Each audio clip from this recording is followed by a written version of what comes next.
Hello and welcome to the United Community Channel. This is your latest Manchester United news. My name is Jack. Welcome to the show. You're all more than welcome. As always, plenty to talk about and plenty to get into. But of course, we're mainly going to be talking tonight about Jadon Sancho and the shitstorm that's going on at Manchester United, basically. There's been, I suppose, update upon update upon update throughout the day. So we're going to go through it. As usual, get your thoughts into the comment section below. Smash a like on the video. Hit subscribe if you're new as well. But yeah, I mean, look, let's jump straight into it. Obviously, we know what's been going on with Jadon Sancho over the last week to 10 days alongside Erik ten Hag. There's been a fallout, a very public one at that as well. And, it's getting messy. Let's say that first and foremost. So, just to give you the timeline for anybody who's kind of unaware, obviously, Erik ten Hag was asked a question within the press conference after the Arsenal game as to why Jadon Sancho wasn't in the squad. He replied he wasn't training well enough throughout the week, so he was left out, so on and so forth. Within an hour, Jadon Sancho had released his own statement saying he was a scapegoat and, don't believe everything you read and there's more to the situation, so on and so forth. I suppose everybody had a couple of days off then. There was a bit of a breather. Monday then was, the next day in the timeline when any of the non-international players were due back in training. A meeting between Erik ten Hag and Jadon Sancho took place. That meeting didn't go well. So I suppose the update today, and it's coming in from The Athletic. Anybody watching on YouTube, you can see it on the screen. Anybody on TikTok, if you want to get involved in YouTube, we've got all of the articles on the screen over there. Get over to YouTube, United Community Channel. Link is on the homepage. But anyway, this is coming from The Athletic. Jadon Sancho banished by Manchester United after refusing to apologise to Erik ten Hag. Now, look, we did see, obviously, that Jadon Sancho took down the post that he had on his Twitter page. The Twitter post was the response to Erik ten Hag and what he said in the interview. So you would be thinking straight away, okay, maybe, all bridges are not burned here and that, there might be a way back for Jadon Sancho. But I mean, these reports are suggesting otherwise. Let's go down through it. Jadon Sancho is training away from the Manchester United first team after he refused to apologise to manager Erik ten Hag, The Athletic can reveal. The 23-year-old will now work away from teammates at United's academy facilities as the club look to resolve what they refer to as a squad discipline issue after his public outburst on social media following the Premier League game with Arsenal earlier this month. Sancho said he had been made a scapegoat for a long time after ten Hag had earlier claimed Sancho wasn't selected in the matchday squad for the 3-1 defeat due to his performances in training. The England international was subsequently asked to apologise to the manager but refused to do so, which has now resulted in the club taking action. United declined to comment when approached by The Athletic. He has effectively been banished from first-team training and will now not be considered for selection, beginning with the visit of Brighton and Hove Albion to Old Trafford on Saturday until there is a resolution. Club statement on Thursday read, Jadon Sancho will remain on personal training programme away from the first-team group pending resolution of the squad discipline issue. So, I mean, look, so far, it's not sounding too good, really, isn't it? And I mean, we go back to what we've said previously about this. And I think Erik ten Hag has dealt with this absolutely perfectly. I've got a lot of, I suppose, comments and responses to some social media posts that I've put out over the last couple of days. I suppose condemning Erik ten Hag and condemning his treatment of Sancho and, how this isn't the first time and he has to treat the players better and how poorly he's running the club and so on and so forth. I cannot disagree more with them people. I respect all of these people's opinions. Now, look, obviously, some of them are opposition fans and that's okay as well. But, I mean, I don't see how Erik ten Hag could have dealt with this any other way, And if he has fallen out with a player, so bloody what? Managers fall out with players all of the time. And it's this soft, woke generation now that, you think, oh, you can't say that to players. You can't do this. You can't do that. A manager's job is to manage the dressing room. It's to get 3 points on a Sunday. It's to try and get the best out of every player that he has. And if you're not doing that, then, okay, great. See you later. I'll do what I can to either try and get the best out of you, or I'll just try and move you on. And I think Ten Hag it's worked perfectly. Ten Hag has said after the trip to the Emirates Stadium on September the 3rd that Sancho's omission from the squad was down to his display in a week running up to the game. Jadon was on his performance in training. We didn't select him. You have to reach the level every day at Manchester United. You can make choices in the front line. So in this game, he wasn't selected. So, I mean, I think it's pretty clear there from Erik ten Hag why Jadon Sancho hasn't been selected. And look, we've said this before, haven't we, in relation to Jadon Sancho. This is not the first time these kind of issues have arisen in his career. It happened at Dortmund, it happened at Man City, and now it's happening at Manchester United as well. So, yeah, I mean, I think the fact that Erik ten Hag has come out and said something like that, you have to reach the level every day at Manchester United. You can make choices in the front line. So in this game, he wasn't selected. So basically, Erik ten Hag can make choices in the forward line. And, you know, Jadon Sancho has got competition. He's not going to walk into the team. Now, look, I mean, Sancho responded on Twitter. You know, we've gone over this a few times, but we'll go over it again. He said, please don't believe everything you read. I will not allow people saying things that is completely untrue. I've conducted myself in training very well this week. Well, first and foremost, whether you think you've conducted yourself well in training or not means absolutely diddly squat. The only person you need to, I suppose, convince and make believe that you had a good week in training is your manager and your coaches. That's it. You don't have to try and convince yourself. You don't have to try and convince your mommy and daddy when you go home for your dinner on a Saturday evening. You don't have to try and convince the fans through social media. We don't pick the team. Erik ten Hag picks the team.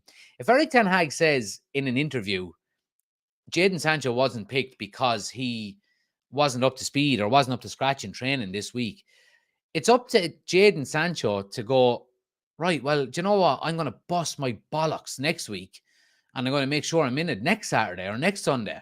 You know, rather than taking to Twitter and airing your grievances to the world because you don't agree with a managerial decision.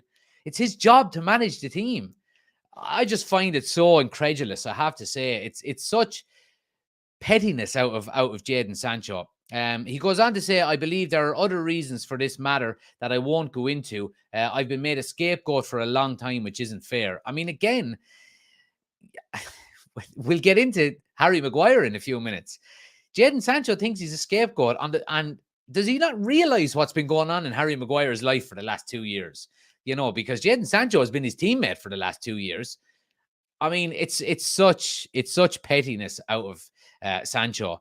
I mean, I would say something if his performances were good. He's had probably a handful of good performances where you've gone, oh, that's the Sancho that we thought we were buying. But the next game, it's gone. There's no consistency. And I've said it on multiple occasions. I mean, Cristiano Ronaldo got thrown out of the club by Erik ten Hag, and he done an awful lot more the season before he got thrown out than Jadon Sancho has. Jadon Sancho got 3 months off last year. You know what I mean? He scored 12 goals in 85 appearances. I think he's got 4 assists. And you think going up against the manager is going to have any, I suppose, lasting positivity within the squad for you? You're living in, as Roy Keane would say, you're living in cuckoo land. You know, he says, all I want to do is play football with a smile on my face and contribute to my team. I respect all decisions that are made by the coaching staff. Clearly, he doesn't. I play with fantastic players and grateful to do so, which I know every week is challenging. I will continue to fight for this badge no matter what. Well, you'll be doing that in the reserves now. United were open to selling Sancho to Saudi Arabia before the transfer window closed last week, but the player declined to engage and instead flew to New York for a break. There you go. The manager says your training is not up to scratch and you decide to fly to New York for a break. You know, you're not involved in the international setup for your country. Your manager is saying your training is not good enough for your club. Yeah, I think I'll go to New York for a break. I mean, that just tells you everything about the mindset of the player, you know. So for anybody who has any you know, inkling as to who is, away with the fairies or who is wrong here. I mean, it's clear. It's Jadon Sancho. He's not included in the England squad. His manager says his training is not up to speed. But rather than staying in Manchester and doing some extra training and getting yourself ready to come back for Brighton, no, I think I'll fly to New York for a break. I mean, that just tells you everything. It just tells you everything. But anyway, before the Arsenal match, Sancho had featured in all three of United's Premier League fixtures, with his most recent appearance being against Nottingham Forest in August. So, look, I mean, he was being included in the squad. He was getting game time. He had quite a decent pre-season. And all of this has gone sour very quickly, you would have to say. Now, whether he doesn't agree with what Erik ten Hag has said, that's, another, I suppose, issue that he may certainly have. And okay, fair enough. But, I mean, it's the mindset here of Sancho that's really frustrating in my eyes. And I think when you see such a simple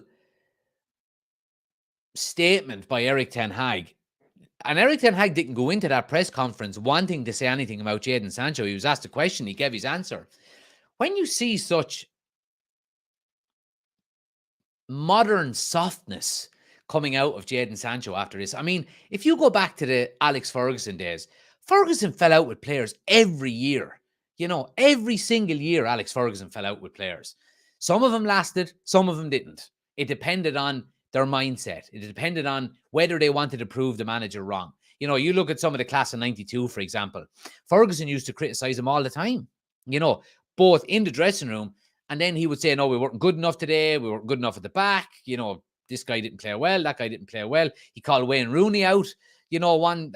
So, I mean, it's all about getting a reaction from your players, and I think Ferguson used to do that to get a reaction to see, right, well, what's this lad really made of here? Let's see what he's made of.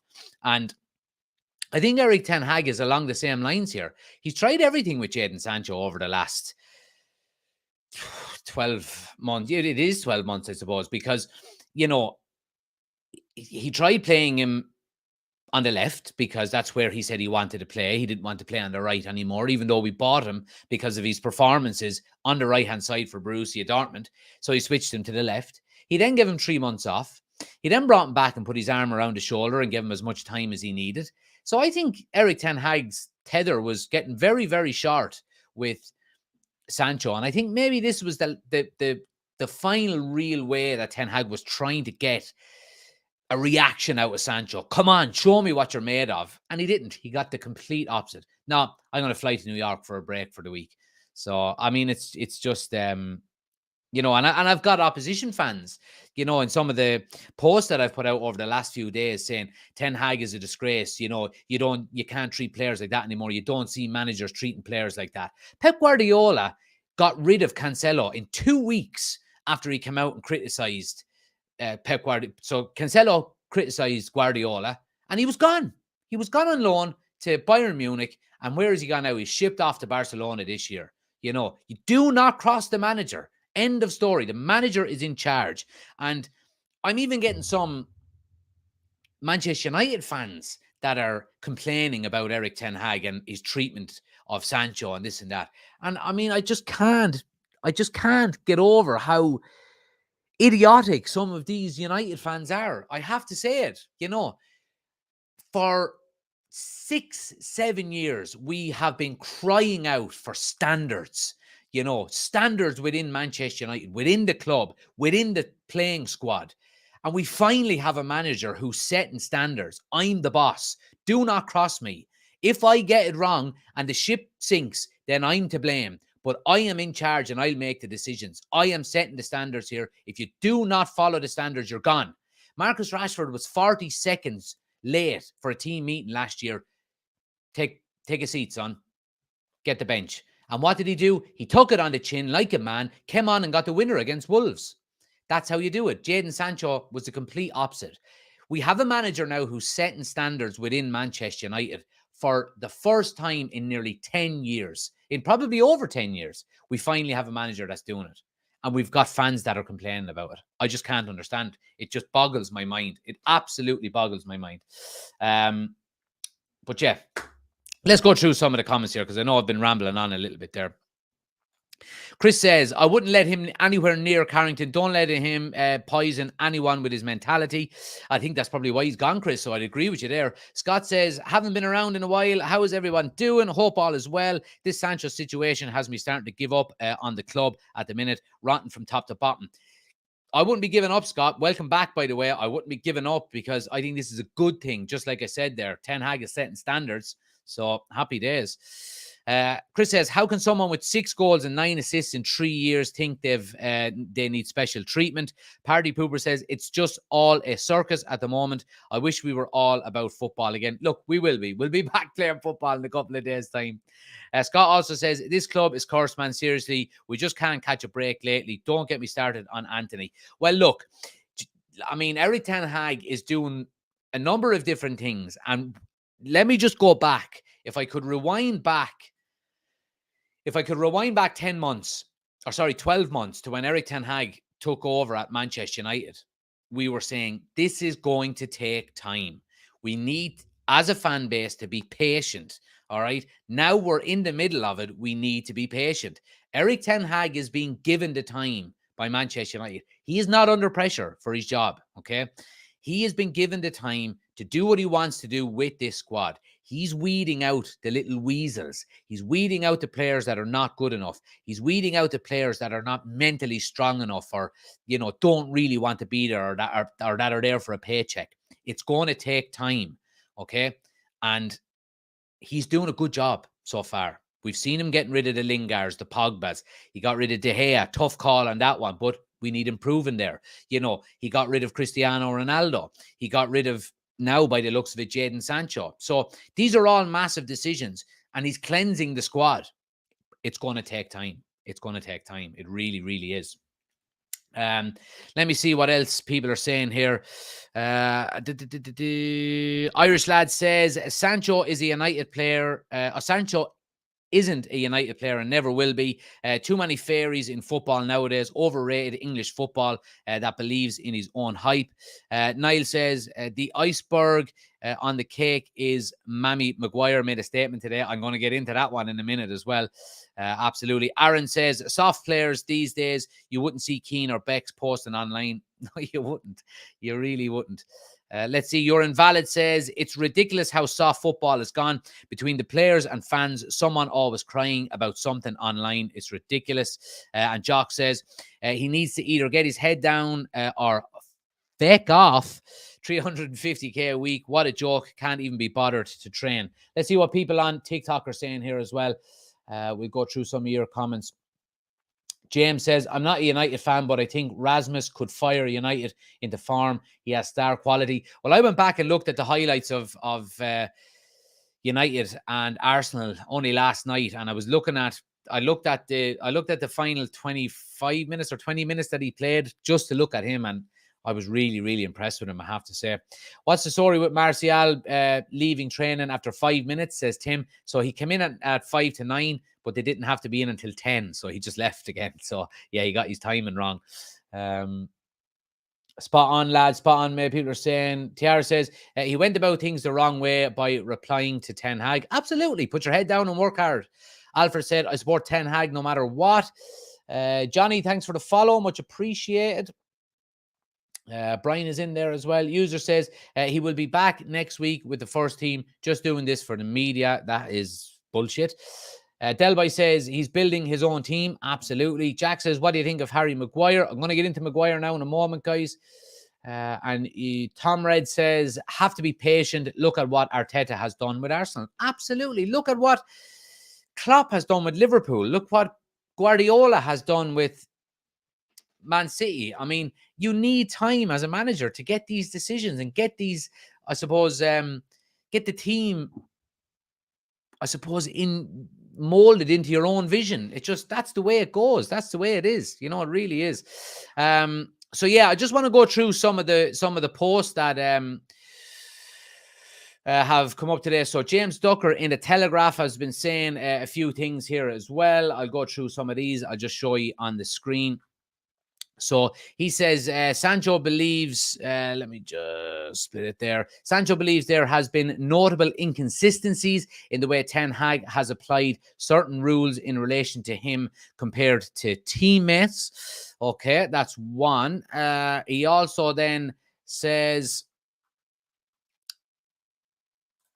Jadon Sancho is unhappy that Ten Hag went public in the first place with his grievances. I don't believe this one. I think this is nonsense, to be quite honest with you. And the reason being is that when Jadon Sancho came back from his 3-month hiatus and began to play with us, there was a number of positive things that were put out there. His profile picture was of him and Ten Hag smiling with each other. So I think that's absolute nonsense, I have to say. He also says Jadon Sancho is understood to feel that he has been a victim of double standards at the club. He believes there has been a notable inconsistencies in the way Ten Hag has applied certain rules in relation to him compared to teammates. Well, maybe it's horses for courses, Jadon, and that what works with one person might not work with another. And maybe it's the fact that different players are putting up different standards within training and within match days and within consistency, so you're not going to be getting the same kind of treatment as Marcus Rashford last season because he was scoring 30 goals and you were getting 3 months off and not performing. So why would there be the same kind of, I suppose, treatment there? There couldn't be. There really couldn't. So yeah, I think that one is absolute nonsense. Let's see. He's refusing to back down. Other reports here are saying Man United have given Ten Hag total support and are not pressuring him to back down. The manager is said to feel wronged. The manager is said to feel wronged and decided to take a tough stance by axing Sancho from training. Well, to be honest with you, I love this because this means that for the first time in a long time, and this is where I will give the board a lot of credit.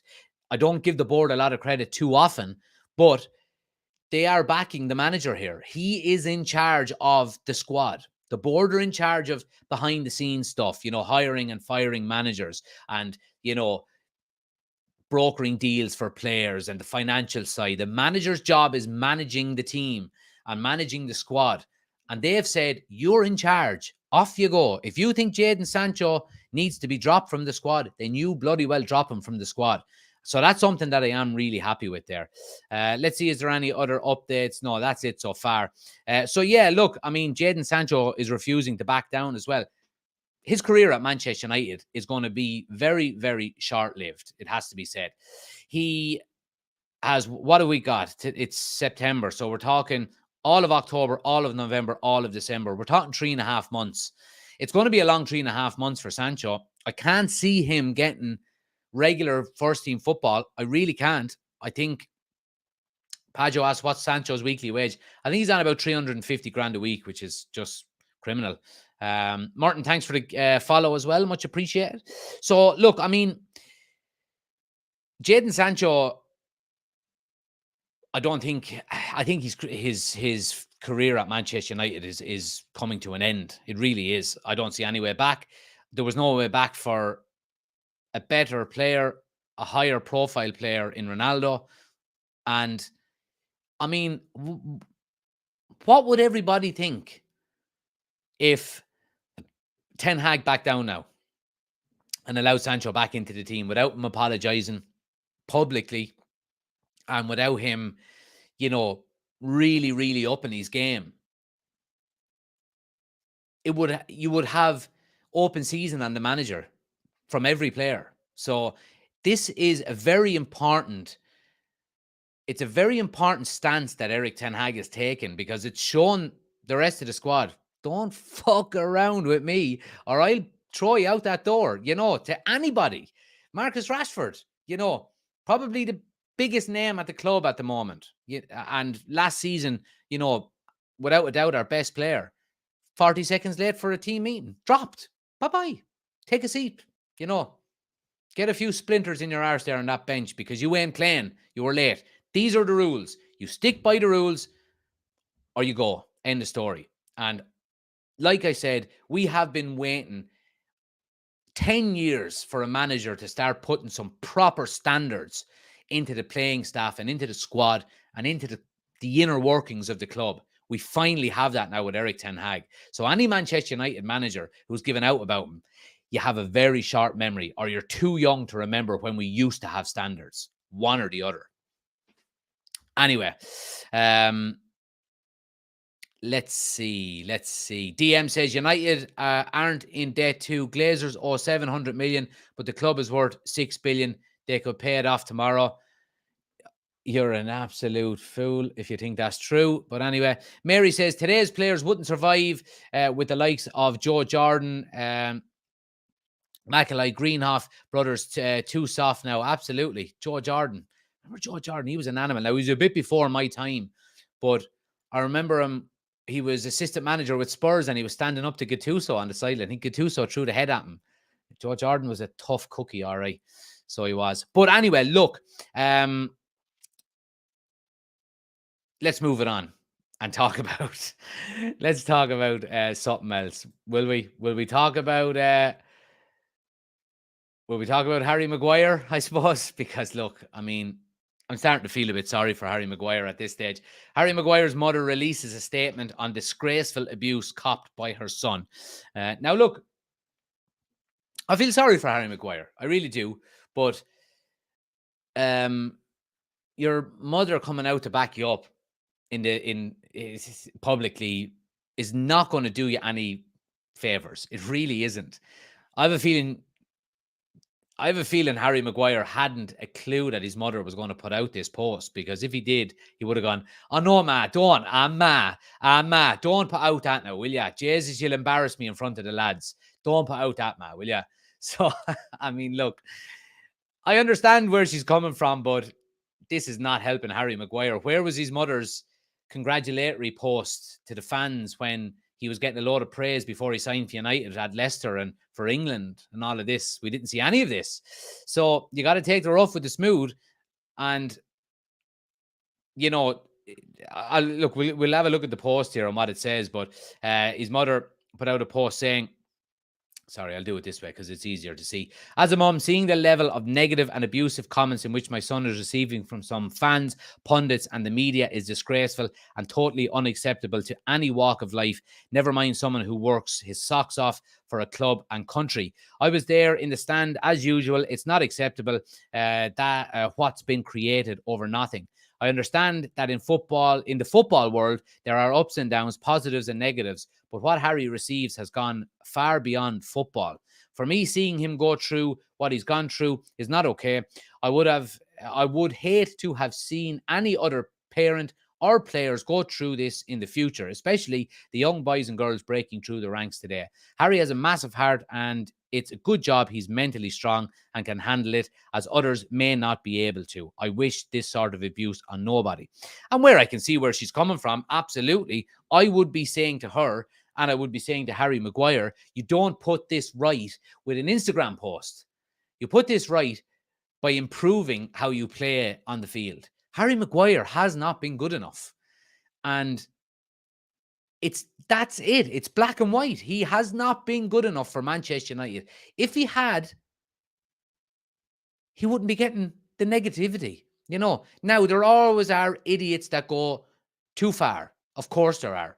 And there are going to be idiots that go too far to lads who are playing really well. So, you know, you're in the public eye. That's how it works. Harry Maguire needs to leave Manchester United. If he wasn't at Manchester United, he wouldn't be getting the same level of criticism and abuse. He has had an opportunity to leave Manchester United, but his mother decides to come out. So his mother decides to come out with an Instagram post saying it's disgraceful and all of this. But he should have left Manchester United, and instead he wanted to stay for the money. So if you want to stay for the money, then you're going to have to be able to take the criticism. and not have your mammy back you up. So, I mean, Harry Maguire should have left in the summer. The manager made it quite clear he didn't want him. You had a very good team in West Ham who are now flying it, by the way, who were very positive about wanting to sign him. And he turned it down because he was getting paid more at Manchester United. And he wouldn't go because he refused, or he wanted a payoff that Manchester United refused to pay him. So, Harry, I'm sorry, but you deserve every bit of criticism you get for the way you play football. Anything outside of football that you get criticised for, that's, I suppose, that you do not deserve, then okay. But for your performances on the pitch, if they do not improve and you get criticised, tough shit. You stayed for the money. You deserve the criticism if you're not playing well enough, and if you're not able to play well enough in a team like Manchester United. Sorry. Tough muff, my friend. Tough muff. But yeah, let's see what people are saying here. We'll go to TikTok first. Let's see. Let me just write down what time we were there. We're talking about. Let's see.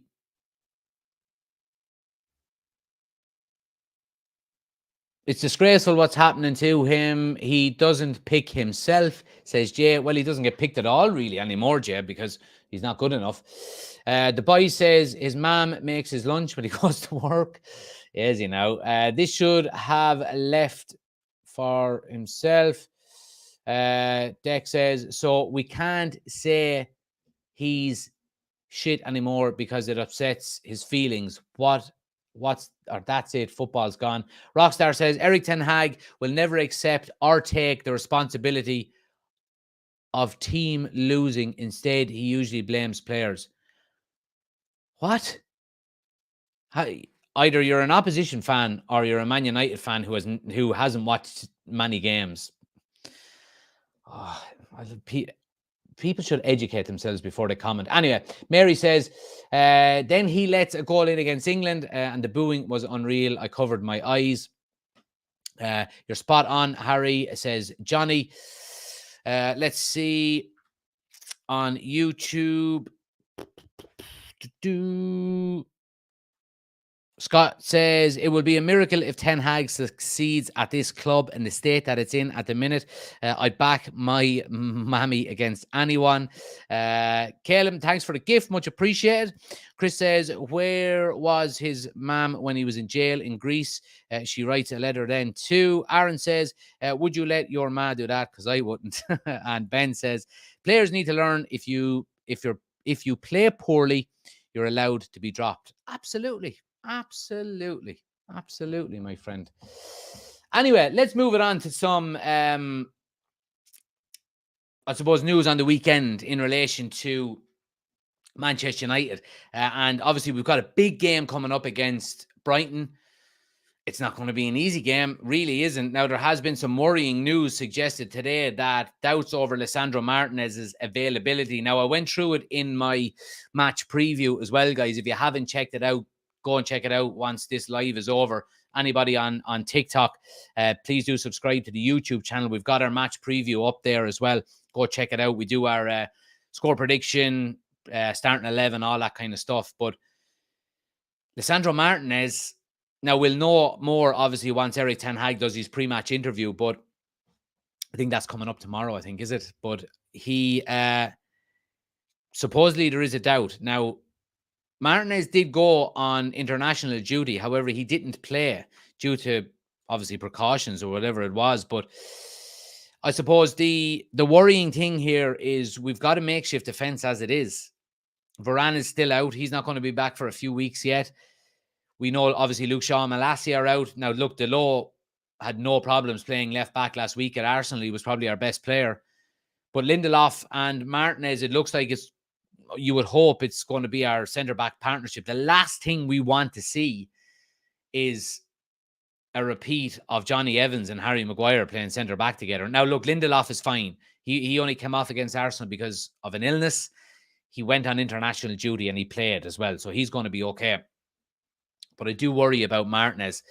He's just been such a great player for us that I hope and pray that he's available. But look, I mean,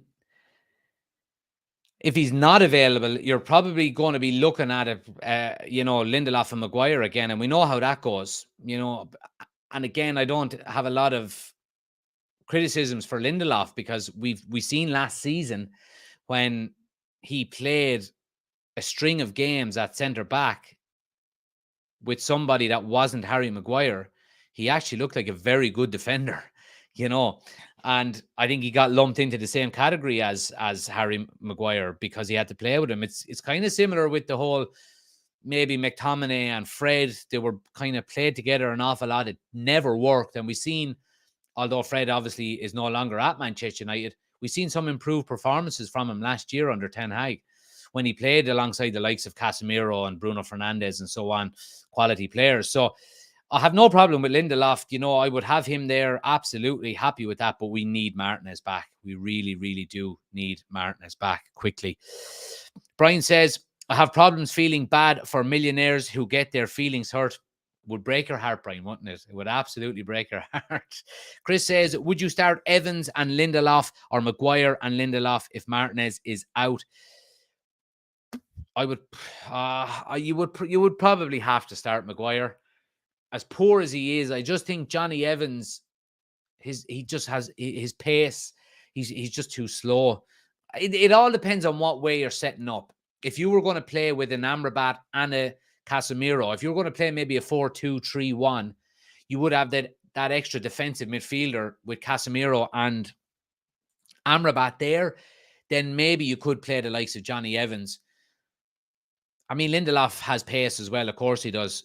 I would probably be happier with Johnny Evans and Martinez because I think Martinez could do an awful lot more of covering. I think he would be faster than Lindelof, even though Lindelof is not slow.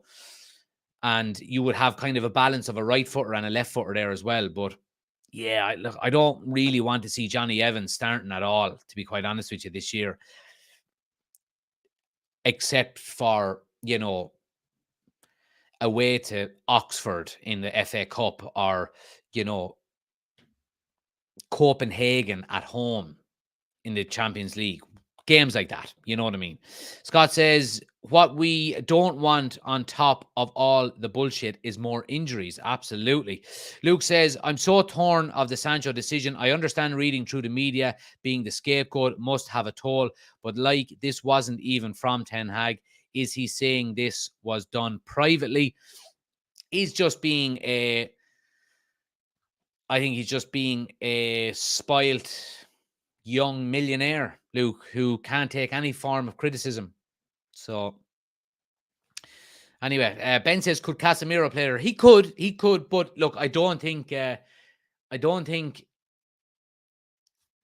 mean, obviously, look, if Martinez is fit, he's going to play there. I would rather have Casemiro and Amrabat play together in midfield because midfield has been our weak point so far this season. And I think if we take Casemiro out of the midfield and put him in at centre back and leave Amrabat as the only defensive midfielder with likes of maybe Eriksen and Bruno, I think we'll get overrun. I really do. I mean, Amrabat hasn't been there long enough to really, I mean, he's never played with Eriksen before. He's never played with Bruno Fernandes. He's never played with, I don't know if he's played with any of his new teammates. So I would rather have Casemiro and Amrabat there together and then just bring in Maguire, maybe, or Johnny Evans. I don't know. Or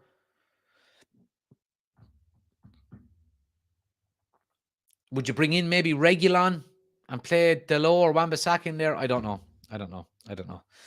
Look, it all comes down to this man being fit. Martinez. Let's hope he is. Because if he isn't, it's going to be a tough day at the office. You're going to be it's like when you walk into the office, you're going to be like, one comes up to you and goes, well, have you any holidays booked? How's the family? And you're just going, you're fuck off and stop talking to me and just let me do my job, will you? So, yeah. But again, it goes to show that a couple of injuries and all of a sudden we're talking about squad depth again, So Let's see what happens. Niall says, if Casemiro if Casemiro CD, there will definitely be penalties. If Casemiro plays there, there'll definitely be penalties. Chris says, I think we need to clog the midfield against Brighton. Cottle says, I'd rather have an academy player play centre back than Maguire or Evans. Luke says, it shows squad depth, doesn't it? Yeah, there you go, Luke. That's what we were saying. Bring back good old Phil Jones. Jesus. Phil Jones is back as a coach at Manchester United, for those who didn't hear. So, yeah. But anyway, let's talk about another player who has supposedly a niggle but could be back in time is Amrabat. This again is coming from James Ducker in the Telegraph. There is hope Amrabat will be involved for Man United's game against Brighton. Well, let me ask you a question here, and you know, a couple of people have answered it already in the chat. Do you play Amrabat with Casemiro straight away? Does he go straight into the team? We know that Erik ten Hag tends to delay introducing new players into the squad. He likes to allow them time to get to know the way he wants them to play, get time on the training ground. You know, like I said before, we've seen Casemiro historically, I think he was on the bench for 4 games before he actually started. So what do? Do you play? I know the defeat against Arsenal wasn't at all pleasing, but I think the midfield performance was much improved. And we've seen, obviously, the Casemiro, Eriksen, Bruno midfield last year work really well. So what do? Do you drop maybe Eriksen out and bring in Amrabat?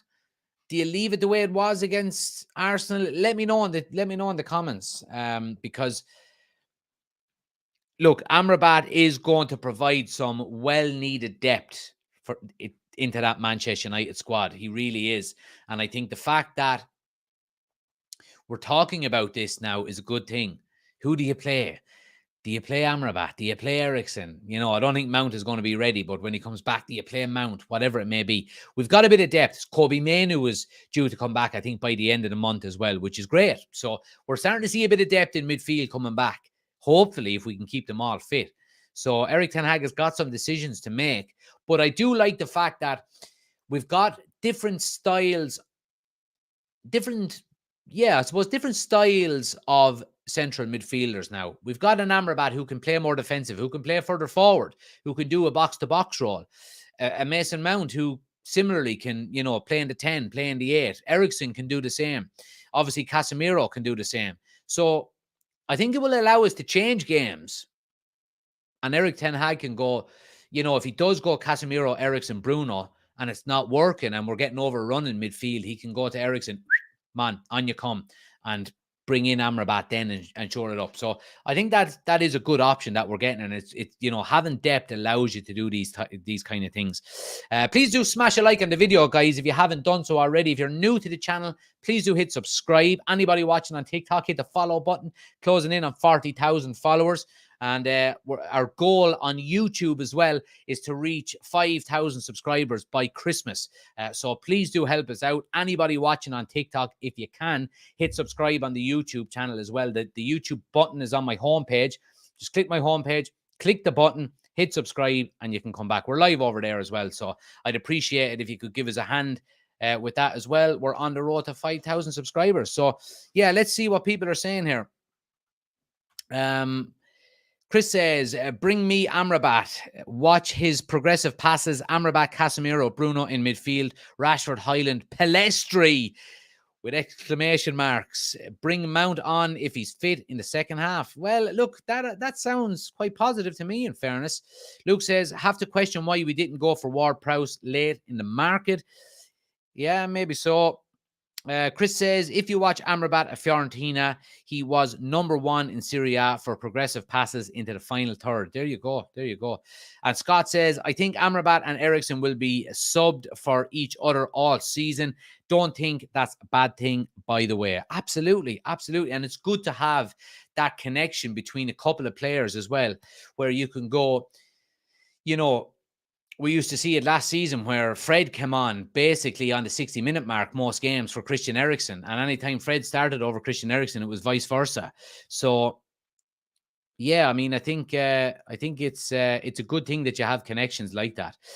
We're going to finish on a positive, guys. Of course we are, and I want to bring up, I want to talk about one of my favorite players at Manchester United. Who's your favorite player at United? Put it in the chat before I tell you who we're going to talk about here.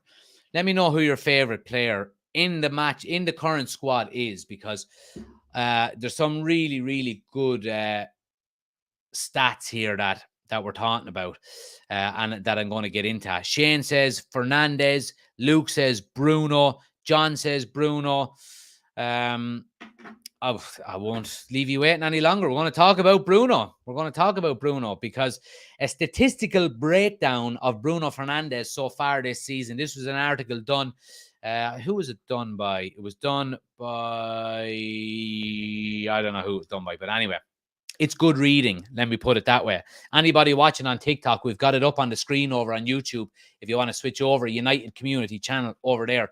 So anyway, let's get into it. Manchester United have begun the season in undoubtedly poor fashion. They're currently sit 12th in the table with a negative goal difference, fresh from a disappointing 3-1 defeat to Arsenal.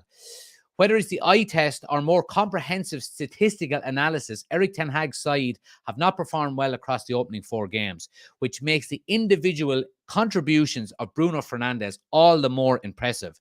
The Portuguese powerhouse has delivered a strong demonstration of top quality midfield play at a time when his teammates have been unable to match his standards.